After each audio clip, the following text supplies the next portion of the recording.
Hong Kong, CNN. Hong Kong Chief Executive Carrie Lam, who has faced a tumultuous 5-year term defined by political upheaval and COVID-19, will not seek to extend her time in office, she confirmed Monday. The decision was her personal wish and aspiration and was entirely driven by family considerations, said Lam in a news conference, a day after the nomination period for the post opened. She added that she had informed Beijing of her decision in March last year during China's annual parliamentary meeting. Her term ends on June 30th. This will also mean I am finishing my 42 years of public service, she said, adding that she has not decided on future plans. Speculation has swirled on whether Lam, who has the lowest public approval rating seen since Britain handed Hong Kong back to China in 1997, would run again in the May 8 leadership race. Lam took office in 2017, promising to repair a divided society. But 2 years later, she became the focus of widespread anger and discontent, as millions took to the street to protest a controversial extradition bill with China.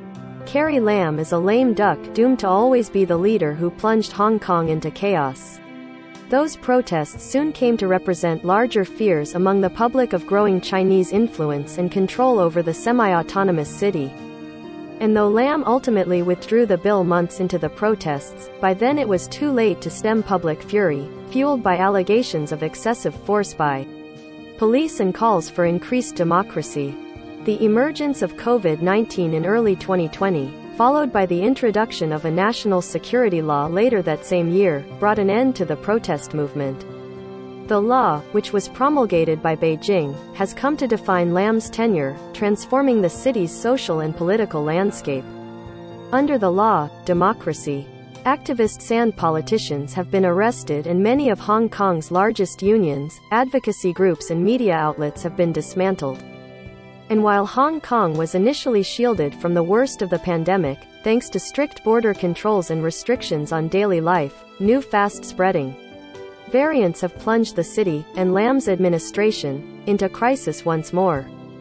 The city's death rate per capita has been the highest in Asia and Oceania every day since February 28, driven in part by low vaccination rates among the.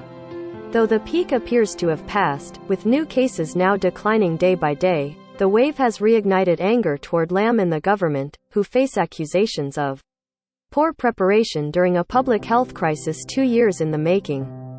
Hong Kong bet on zero COVID. Now it's facing a preventable disaster. With the position of chief executive now up for grabs, local media has highlighted former police officer and chief secretary John Lee and financial secretary Paul Chan as potential contenders. The chief executive will be selected by the Beijing-dominated election committee.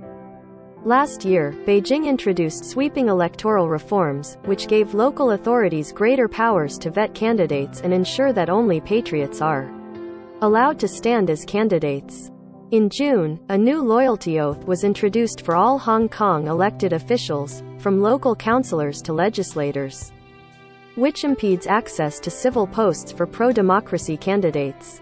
Several Western countries, including the United States and United Kingdom, have expressed concern over the drastic shifts in Hong Kong's electoral system, with the U.S. State Department saying in a recent report that China played an unprecedented role in directing the outcome of the Hong Kong elections.